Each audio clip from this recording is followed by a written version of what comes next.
Bonjour tout le monde, c'est Sylvain de Une app par jour et aujourd'hui, on poursuit notre découverte des outils de la digitale avec Digistorm. Si vous n'avez pas vu mes autres vidéos sur les outils de la digitale, ils vont être disponibles maintenant, juste ici en haut de l'écran, disponibles sur mon site web uneappparjour.com.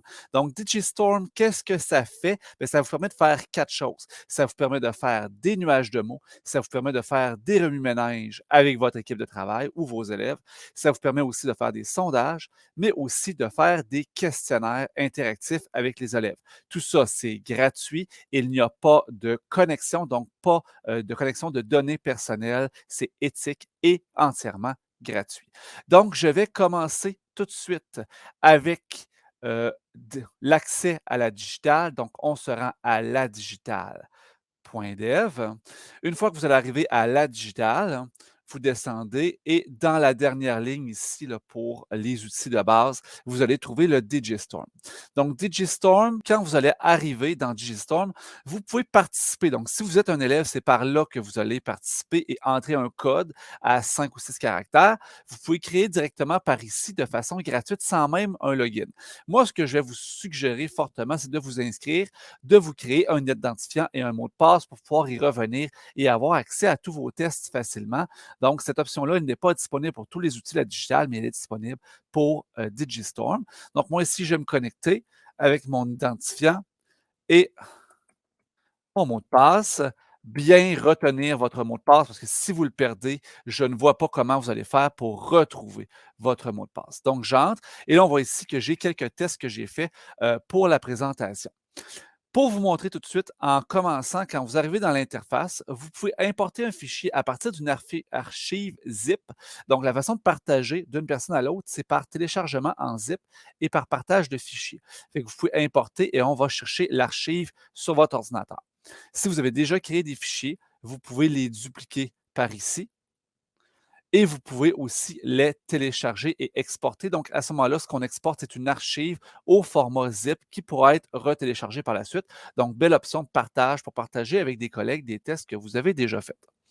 Donc, moi, ce que je vais vous montrer, c'est comment on fait pour créer. Donc, quand je veux créer, je clique ici sur créer. Je vais donner un titre. Ici, ça va être un nuage.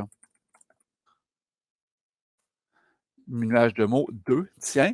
Et dans mon type, je vais choisir nuage de mots. J'y vais du plus simple au plus complexe. Et ce que je vous mentionne, c'est que mon vidéo, il est segmenté. Donc, dans le bas, vous allez voir la série d'outils qui sont disponibles à l'intérieur de Digistore. Donc, le nuage de mots, pour commencer, je vais créer mon nuage de mots. Je dois tout simplement donner une question. Donc, ma question pour mon nuage de mots, par exemple, c'est quelle est votre application de cœur et là, je peux ajouter une image ou un lien YouTube ou un code, d'intégration de Digiplay. Donc pour la forme, je vais vous choisir une image de mon Bitmoji qui va être intégrée à l'intérieur. Je vais enregistrer. Donc, il est sur mon compte. Je vais lancer. Donc, maintenant, il est disponible. Donc, ça ici, c'est mon panneau du gestionnaire. Maintenant, de quoi ça a l'air du côté du participant et comment on s'y rend? Bien, premièrement, pour envoyer votre participant, vous vous souvenez tout à l'heure, il y avait participer. Bien, participer, ils participent et ils entrent ce code ici à l'intérieur. Sinon, vous pouvez partager directement un lien en copiant, collant le lien qui est généré ici. Sinon, il y a un code QR. Le code QR ne fonctionne pas toujours bien en ce moment. Donc, à tester, mais ce n'est pas la meilleure option. Donc là, ici, pour vous montrer, j'ai séparé mon écran. D'un côté, mon écran de l'animateur. De l'autre côté, un écran de navigation privée pour vous montrer de quoi ça a l'air du côté du participant. Je vais copier le lien ici, le coller pour vous montrer. Je fais Enter. Donc, le participant va arriver ici. Normalement, mon participant doit entrer son pseudo. Ça lui est demandé au départ. Moi ici, je l'avais déjà fait avant. Donc, on va demander au départ son pseudo. Donc, si je vais m'appeler Sylvain pour vous montrer. Donc, je vais m'enregistrer. Et là, ici, je demande quelle est mon application coup de cœur. Donc là, je vais rentrer des mots. Donc, j'ai l'option d'en rentrer plusieurs. Donc, par exemple, Desmos. Je vais ajouter Go Formative. Je vais ajouter Padlet. Bien entendu, je dois racheter la digitale Et au fur et à mesure, mon nuage se crée et là, tous les participants entrent leurs mots. Vous connaissez le principe. Donc, je vais rentrer encore Desmos pour lui donner un petit kick, hein, pour vous montrer les différentes grandeurs, et cetera. Donc, ça, c'est pour le côté du participant. Il n'y a rien d'autre que ça à faire en tant que participant. Donc, je vois ça dans une assemblée générale des enseignants, avec vos élèves pour créer un lexique, et cetera. Maintenant, lorsque je suis animateur, je peux bloquer. Donc, à ce moment-là, on ne peut plus envoyer des mots ici. Le petit logo, il est en grisé. Je peux aussi, moi, faire, si je suis à distance, afficher mon nuage de mots au fur et à mesure aux participants pour faire le point de où est-ce qu'on est rendu. Et je peux aussi faire une capture d'écran de mon nuage de mots qui est enregistré sous format JPEG directement sur mon ordinateur. Une fois que c'est terminé, je peux quitter et je vais revenir à ce nuage-là ici. Si je veux revoir mes résultats ici, je clique sur Résultats. Je peux retélécharger mes résultats sous la forme d'un PDF. Donc, il va y avoir un PDF de mes résultats ici, je vous le montre. Donc, c'est toutes mes réponses. Donc, il fallait que je prenne une photo de mon nuage de mots avant de quitter. Et il y a une possibilité aussi de télécharger au format CSV pour les réponses de tous les participants séparément. Donc, c'est une possibilité aussi. Donc, ça s'appelle DigiStorm et c'est l'option nuage de mots. Maintenant, nouvelle option, donc l'option nuage de mots, je vais créer ensuite pour vous montrer le remue-ménage qui est le deuxième plus complexe. Donc, le remue-ménage, je vais l'appeler par exemple idée d'application. On va rester dans le thème une app par jour, hein. Donc, je vais créer, par exemple, une question. Et là, ça pourrait, par exemple, ressembler à ce que vous allez retrouver dans un tableau Padlet, par exemple. Ça pourrait aussi remplacer un WooClap. Donc, question, par exemple, quelles sont vos suggestions par matière? Et là, je vais rentrer les différentes catégories là, pour vous montrer maths, français. Là, je vais rajouter anglais.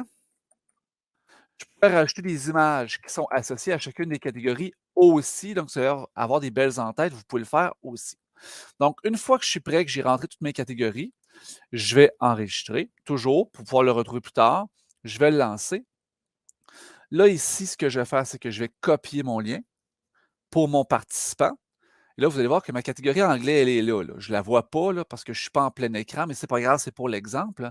Et mon participant entrer ici. Là, je n'ai pas à me nommer parce que j'étais déjà connecté, on s'entend.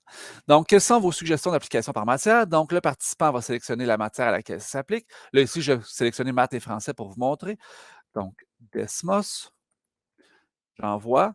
Et là, les différentes réponses que moi j'envoie en tant que participant vont apparaître ici. Et il va y avoir un tableau segmenté et séparé par catégorie des différents résultats. Donc, par exemple, en français, je pourrais rajouter Usito. J'ai envoyé. Ensuite, j'ai envoyé, par exemple, Go formative, maths. Je pourrais aller l'envoyer aussi en français, et etc. Et tout va se classer dans un tableau. Donc, pour un remue-ménage, super belle application, c'est gratuit. Dans DigiStorm, ça s'appelle le remue-ménage, justement. Quand j'ai terminé, donc je peux bloquer les réponses au fur et à mesure. Quand j'ai terminé, je peux quitter. Le participant n'y a plus accès. Je peux voir les résultats, je peux les télécharger sous la forme d'un PDF. Je vous montre les résultats qui sont générés. Donc, le tableau, il fallait faire une capture d'écran si on veut garder le beau tableau. Voilà. Donc, j'ai les différentes réponses qui sont entrées dans les différentes catégories. Je vais juste enregistrer ici. Je vais relancer pour vous montrer. Donc, je vais juste vous montrer aussi. Moi, je peux, au fur et à mesure, j'ai oublié de vous le dire, supprimer, donc revoir et supprimer des résultats. Donc, je peux faire de la gestion des résultats au fur et à mesure. Donc, option que j'avais oublié de mentionner. Donc, voilà pour le remue-ménage. Je vais revenir ici. Je vais vous montrer ensuite, il y a les sondages et les questionnaires. Les sondages et les questionnaires, c'est essentiellement la même chose. La seule différence, c'est que dans un sondage, il n'y a pas de bonne réponse. Donc, aussi simple que ça. Donc, je vais y aller en mode questionnaire rapidement. Donc, test 2. Donc, en mode questionnaire, et là, je vais mettre ça comme ça ici pour vous montrer. Premièrement, ça me prend un titre. Donc, test numéro 2 sera mon titre. Je vous ai sélectionné vos paramètres qui peuvent être changés par la suite. Donc, progression libre ou gérée par l'animateur. Donc, est-ce que les élèves peuvent répondre à toutes les questions une après l'autre ou bien c'est vous qui décidez au fur et à mesure, donc comme support de cours, par exemple, pour des cours en ligne, par exemple. Ici, je vais le mettre en progression libre. Est-ce qu'on demande un pseudo? Donc, on ne demande pas nécessairement le vrai nom, il n'y a pas de connexion, mais est-ce qu'on demande obligatoirement un pseudo? Je vais dire que oui. Pourquoi? Ben, parce que si je fais un test, c'est que je vais avoir les résultats de mes élèves. Ensuite, est-ce qu'on affiche ou pas les bonnes réponses? Moi, je vous suggère que non, parce que vous ne voulez pas nécessairement que vos élèves valident et sachent au fur et à mesure que leurs réponses sont bonnes ou pas bonnes. Si c'est de l'exercitation, à ce moment-là, oui, c'est une bonne idée. Modalité de réponse, est-ce qu'on travaille en synchrone ou en asynchrone? Donc, ici, je vais le laisser en synchrone. Donc, les questions qu'on peut générer, donc, par exemple, quel est le nom d'un polygone à 5 côtés? Et là, ici, j'ai 2 choix de réponse, OK? L'outil, il est limité, il est gratuit, mais il n'y a pas de réponse courte, que des choix de multiples et des questions à choix unique. Donc ici, je vais mettre, par exemple, pentagone. Donc je coche ici. Je vais mettre hexagone pour la forme. Pour montrer que je peux rajouter plusieurs autres choix. Je peux aussi insérer des images. Je vais réutiliser mon petit Bitmoji pour vous montrer. Et mon troisième choix sera ma face. Donc voilà pour mes choix multiples, mes choix uniques. Je peux aussi rajouter d'autres choix de réponse par ici. Je peux ajouter d'autres types de questions. Je vais mettre un choix multiple. Donc, quelles lettres sont des voyelles? Par exemple, ici, je vais mettre A, C, B, E. Je vais cocher le A et le E. Et je suis prêt. Donc, une fois que j'ai terminé de faire mon test, je vais enregistrer pour me garder une copie, lancer mon test. Et là, vous allez avoir un tableau. Le tableau ressemble, je vous dirais, quelque chose comme à un Go formative, Socrative, quelque chose du genre. Socrative, que je vous rappelle, maintenant est rendu en version très limitée pour ce qui est de la version gratuite. Donc, ça peut être une bonne alternative d'utiliser Digistorm. Je vais copier mon lien pour vous montrer encore une fois. Donc, je rentre dans mon test 2. Normalement, je devrais m'identifier. Si ce n'est pas le cas ici, je peux changer mon nom en haut à droite si c'est la première fois que je me connecte. Je regarde mon score jusqu'à présent, j'ai 0 points sur 2000. Pour le score, je vous le mentionne tout de suite comment ça fonctionne. Par défaut, la plateforme donne le même nombre de points qui est 1000 points par bonne réponse. Donc, s'il y a 10 questions, le score va être sur 10 000. Aussi simple que ça. Et on y va question par question. Donc, quel est le nom d'un polygone à 5 côtés? Je vais répondre ma face. Voyez-vous? Et là, ici, sur mon tableau, ici, on voit que j'ai eu la mauvaise réponse. En tant que gestionnaire, vous pouvez cacher les noms. Vous pouvez aussi les classer par score, par progression ou par nom ou pseudo. Donc, c'est la façon de classer les résultats. Vous pouvez afficher les différentes questions, afficher les bonnes réponses ou pas. Donc, pour faire un retour après le test avec les élèves, ça peut être une bonne idée. Et naviguer comme ça ici entre les questions. Donc, je vais aller ici à ma question suivante. Quelles sont les bonnes voyelles? Donc, je vais mettre le A et le E pour vous montrer. Donc, j'ai un petit crochet. Quand j'ai terminé, j'ai envoyé ma dernière question. Bon, on me donne mon score. J'ai eu 1000 sur 2000 et le score apparaît ici. Quand vous avez terminé votre test, bien, vous pouvez faire une capture d'écran pour conserver vos résultats, tout simplement. Vous pouvez, par ici, voir la liste de vos participants. Par exemple, s'il y avait des élèves absents, vous pouvez en avoir une capture d'écran ici. Sinon, on fait quitter. Et si vous voulez réexporter d'une autre façon vos résultats, je vous montre comment est-ce qu'on le fait. Il faut que je regarde mes résultats ici. Dans ma session que j'ai fait aujourd'hui pour ce test-là, je peux avoir les résultats globaux en PDF. Donc, à ce moment-là, je vais avoir les résultats pour chacune des questions. Donc, pour faire un retour avec vos élèves sur les questions les plus manquées, c'est pertinent de le faire comme ça. Donc, celui-là est en PDF. Je vous montre. Donc ici, on a vraiment par question les résultats, ainsi que les résultats au classement là, des personnes par score. OK, je n'ai pas le détail de chacune des questions par élève. Et si je retourne ici, je peux aussi, dans mes résultats, télécharger les scores individuels. Et là, ça fait un fichier CSV. Donc, CSV, c'est un fichier qui est lu, par exemple, par Excel ou par Sheets. Donc, je vais l'ouvrir ici pour vous montrer. Et là, on ne le voit pas super bien, là, mais ce qu'on a par défaut, c'est les identifiants, le nom, le score total et chacune des réponses qui a été donnée, ainsi que le score qui a été attribué au fur et à mesure. Donc, par exemple, Sylvain Duclos a eu 1000 points. Il a répondu ma face à la question 1, il a eu 0 points. Il a répondu A et E à la question suivante et il a eu 1000 points, etc. Donc, pour revoir les erreurs des élèves, on passe par le fichier CSV. Si je vous montre en terminant la dernière option, qui est l'option sondage, donc je vais créer un sondage, là, pour vous montrer.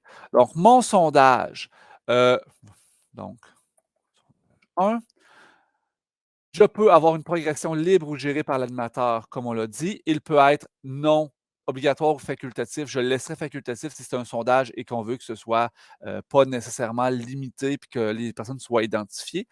Et là, on détermine les questions. La seule différence avec ce qu'on avait tout à l'heure, ben, à ce moment-là, c'est qu'il n'y a pas de bonne réponse à sélectionner. Tout simplement, c'est la seule différence entre les tests et les sondages. Bien entendu, on n'a pas l'option de rentrer des mots. Donc, il faut vraiment sélectionner des choix de réponses pour les sondages. Donc, je vais mettre ici question 1 pour vous montrer. Je vais le mettre à choix multiples. Je vais mettre A, B, C et D, voyez-vous. Et je vais l'enregistrer, le lancer tout de suite comme ça. Donc, j'ai mon sondage. Donc, je participe au sondage. Je clique sur la flèche ici. Je peux sélectionner mes résultats ici. Donc, j'aime A et C. J'envoie. Ici, du côté de la personne qui fait le sondage, elle voit les réponses rentrer au fur et à mesure. On peut faire trier les réponses par ordre du plus populaire au moins populaire, les remettre en ordre général. On peut faire afficher ou non les résultats, tout simplement. Donc, si vous avez à faire un sondage ou un vote, ça peut être un super bel outil.